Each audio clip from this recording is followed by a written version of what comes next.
Welcome September, jangan ada lagi isu PKI di antara kita. Bisakah? Ditulis oleh widodo.sp di seaworld.com. Halo, selamat menyaksikan informasi dari channel Tanda Seru. Isu, kabar, tuduhan atau apapun namanya terkait Partai Komunis Indonesia atau PKI pasti muncul, atau tepatnya sengaja dimunculkan setiap kali bulan September tiba. Ada yang cuma ngomong banter tanpa data alias asal jeplak, tapi ada yang pakai alat peraga supaya terlihat meyakinkan. Meski dugaan kuatnya, isu diembuskan sendiri, alat peraga dicetak sendiri, pura-pura ada temuan lalu dibakar sendiri. Ada yang gak beres sama cara pikir orang-orang semacam ini. Loh, kok orang?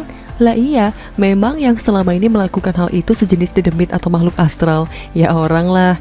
Oh iya, ada lagi yang bilang seperti orang kehabisan obat, yakni menuduh Jokowi dan pemerintahannya sedang menerapkan ideologi komunis.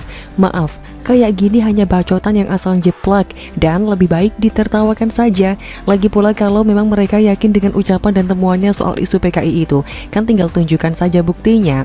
Kalau sebut orang ya tunjukkan siapa orangnya, di mana dia bersembunyi, terus ungkap ke publik dengan bukti orang itu terafiliasi ke PKI.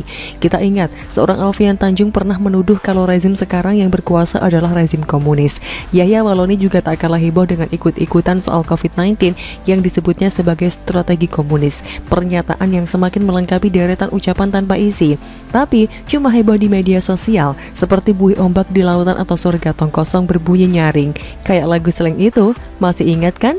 Presiden Jokowi juga sudah menjawab tudingan yang dialamatkan kepada dirinya dan keluarga. Karena sempat dulu ada isu kalau Jokowi adalah keturunan PKI. Sempat pula beredar foto DN Aidit sedang berpidato, lalu tampak orang di depannya yang disebut sosok Jokowi. Padahal waktu PKI dinyatakan sebagai organisasi terlarang, usia Jokowi kecil baru kisaran 4 tahunan. Namun, perkiraan angka 6% masyarakat yang percaya kabar bohong itu tak bisa dianggap sepele. Angka 6% itu banyak loh. Kalau diambil dari 250 juta penduduk saja, sudah berapa juta manusia yang termakan hoax dan fitnah itu?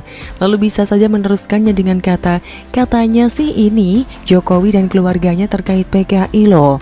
Kondisi miris yang sekaligus membuktikan bahwa sebagian masyarakat kita masih perlu dibikin melek, terutama soal pemahaman terkait isu tertentu yang tidak jelas kebenarannya, karena sengaja disetting buat framing negatif untuk Jokowi, keluarga, dan pemerintahan yang sekarang dipimpin bersama Ma'ruf Amin.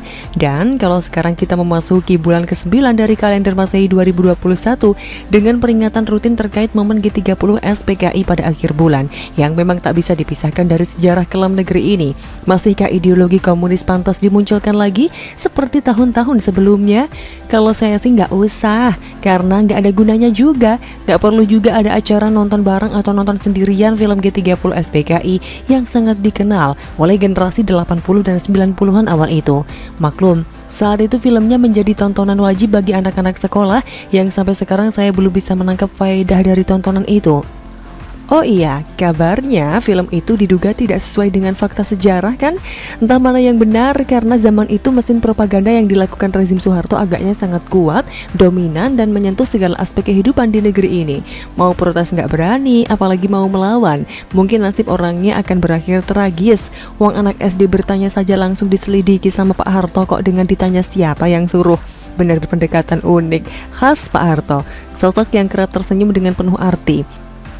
Kata orang, julukan The Smiling General memang tepat buat orang ini. Senyum yang gak cuma menghanyutkan, tapi bisa bikin tahu sendiri maksudnya kan? Jadi gimana dengan September 2021 kali ini? Kalau berharap isu soal PKI atau komunisme hilang 100% sih rasanya mustahil ya.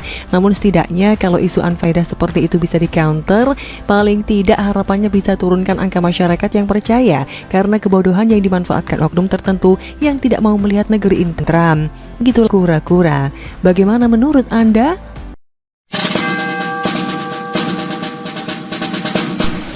Bupati kena lagi, saatnya kita tak memilih penjual jabatan. Ditulis oleh Ruscandi Anggawirya di seaworld.com.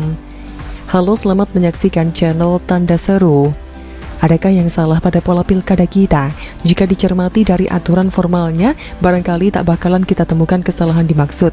Namun tampaknya ada yang kurang pas secara psikologis ketika seorang calon kepala daerah ditetapkan sebagai kandidat hingga dipilihnya yang bersangkutan oleh konstituennya. Pertanyaan ini muncul karena terlalu banyaknya kepala daerah yang terkena OTT lembaga anti rasuah. Setelah sehari sebelumnya kita dapatkan berita ex-bupati Nganjuk jadi terpidana, kini muncul lagi Bupati Probolinggo dengan modus yang hampir sama menjadi target KPK. Lalu, di sisi manakah kesalahan itu terjadi? Barangkali kita bisa memulainya sejak yang bersangkutan mengikuti seleksi calon. Adakah mereka termotivasi karena panggilan jiwa atau semata-mata didorong kesempatan mendapatkan keuntungan finansial? Aspek inilah yang harus benar-benar diwaspadai. Meskipun dorongan atas keuntungan fasilitas dan keuangan itu sulit dieliminir, setidaknya parpol yang akan mengusung mereka perlu mencermati calon mana yang motivasi mereka lebih condong kepada pengabdian ketimbang mengambil keuntungan sesaat. Lalu muncul pertanyaan berikutnya, mana ada calon pejabat yang murni karena ingin mengabdi? Sesungguhnya kita bisa melihat dari pengalaman beberapa pejabat yang dinilai relatif bersih. Contoh ideal ada pada seorang Jokowi. Meskipun kita mungkin sulit mencari padanannya, kita perlu mulai dari mekanisme perekrutan bakal calon, karena sejak tahap ini kita seperti menyaksikan perebutan hak dari banyak pemilik kepentingan, termasuk politisi di tingkat DPP. Sementara, hampir semua partai selalu menarasikan agar jagoan mereka adalah sosok-sosok yang berpihak kepada kalangan kecil dan lemah. Namun pada praktiknya kasus demi kasus yang menjerat mereka sangat jauh dari prinsip keberpihakan seperti itu. Apakah kita perlu melibatkan suara publik sejak menetapkan bakal calon bupati atau wali kota? Barangkali cara ini akan menjadi salah satu solusi kunci. Bagaimanapun publik sangat kenal dengan sosok yang mereka sukai di wilayahnya. Jadi, setiap partai yang menggunakan suara publik sebagai bahan pertimbangan harus didukung seluas-luasnya.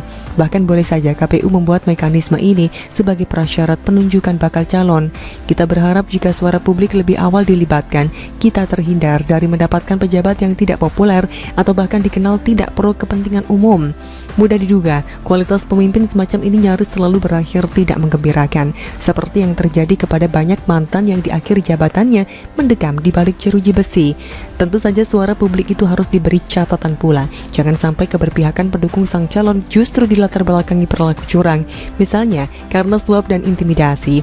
Kejadian semacam ini kita pernah menyaksikannya ketika pada Pilkada DKI beberapa tahun lalu, dan akibatnya pun mudah kita nikmati saat ini hingga berakhirnya masa jabatan yang bersangkutan.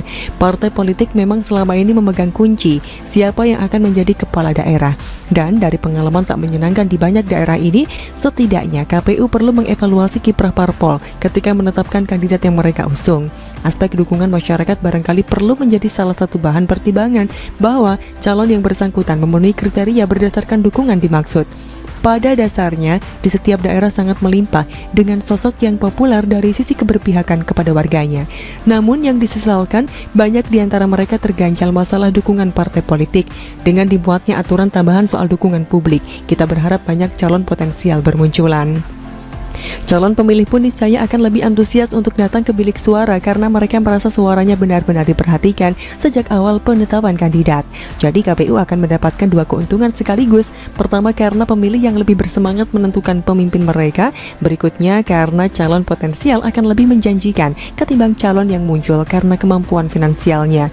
Bayangkan jika para kepala daerah itu sudah terlanjur mengeluarkan biaya kampanye sedemikian besar, maka satu-satunya cara mengembalikan modal adalah dengan bermain mata di masa kekuasaannya, dengan semua pihak yang bisa diajak bertransaksi tak elok. Jika tahapnya sudah sampai terendus KPK, bukan hanya yang bersangkutan yang menjadi tercela, partai pengusung pun bisa dijauhi konstituen karena dinilai tak becus memilih calon pemimpin. Bagaimana menurut